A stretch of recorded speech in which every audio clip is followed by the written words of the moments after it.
Muy buenas tardes a todos los presentes. Quien le habla y les saluda en estos momentos es el profesor Carlos Cernaque, quien estamos tocando en estos momentos diferentes temas de ciencias sociales, ¿no? Vamos a tocar exactamente el tema de espacio rural y urbano, que viene a estar ubicado entre los temas de economía.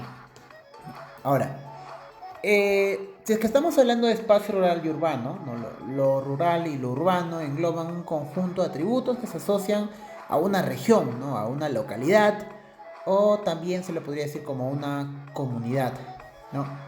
Entre otros tipos de agrupaciones humanas, ¿no? Cabe resaltar que no existe una sola forma de definir lo rural y lo urbano, ¿no? Los criterios que se utilizan para delimitar sus atributos son variables. Es posible encontrar características asociadas a lo urbano en medios rurales y viceversa, ¿no? Ahora, si es que estamos hablando o tendríamos que decir alguna definición de lo urbano, ¿no? Tendríamos que tener en consideración que es un conjunto de características vinculadas a una localidad o región, ¿no? Principalmente la presencia de una alta densidad demográfica, de una economía industrial y de servicios, así como también de centros administrativos gubernamentales, ¿no? Ahora, dentro de sus características, ¿no? Se asocia la ciudad y las localidades que presentan grandes construcciones y una organización ambiental creadas por los humanos, ¿no?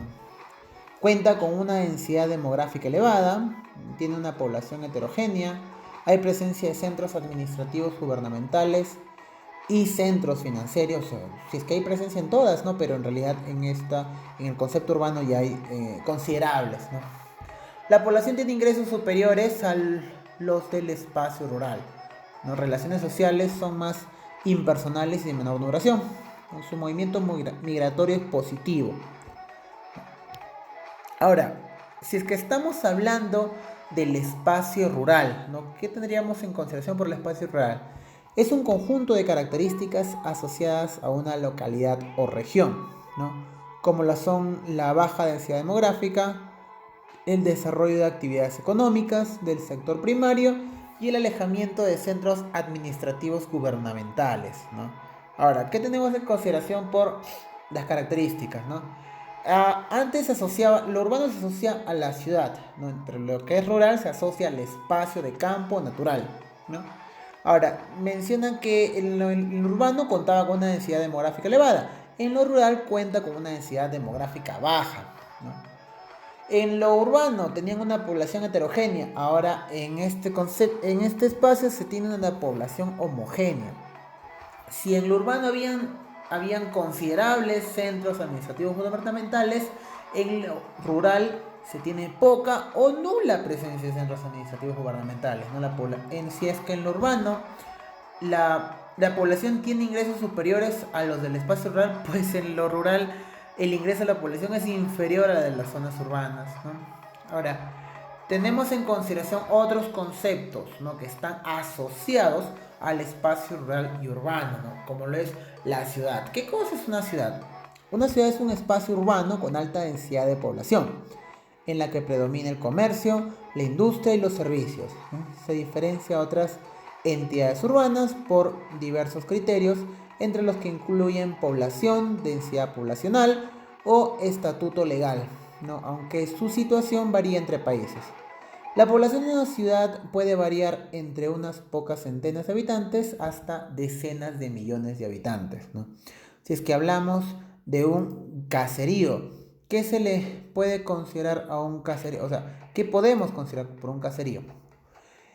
Al grupo de viviendas que componen una población se le conoce como caserío, ¿no? Ese concepto suele aludir a un conjunto pequeño formado por pocas casas. No puede decirse que estos caseríos eran las casas de labor, no, las casas de labranza. Así se denominan las construcciones que usaban los campesinos como vivienda para guardar sus ganados o para guardar sus asperos. O de repente se podría considerar a un caserío, a un pequeño conjunto de casas, ¿no? Y que tienen que trabajar el campo, ¿no? Que están designadas especialmente para trabajar el campo, ¿no? Ahora, si nos vamos bajo el concepto de pueblo, ¿qué podemos entender por pueblo? Es un término antiguo que puede designar a la población, ¿no? El conjunto de personas del lugar, región o país. Suele asimilarse al concepto de país con gobierno independiente, incluso puede aplicarse para designar a cualquier localidad, ¿no? Particularmente a una población rural, ¿no? También restringirse a los miembros más humildes de la sociedad, ¿no? Dentro de un concepto sociológico, el pueblo es un sentimiento de pertenencia a un grupo humano, a una cultura, a una historia, a tradiciones compartidos, como cuando dices, ¿no? Eso se vive en mi pueblo, ¿no? Adicionalmente también se le hace referencia a una lengua, ¿no? Que he llegado ahí, te agradezco de antemano por la curiosidad y por la paciencia. Muchísimas gracias.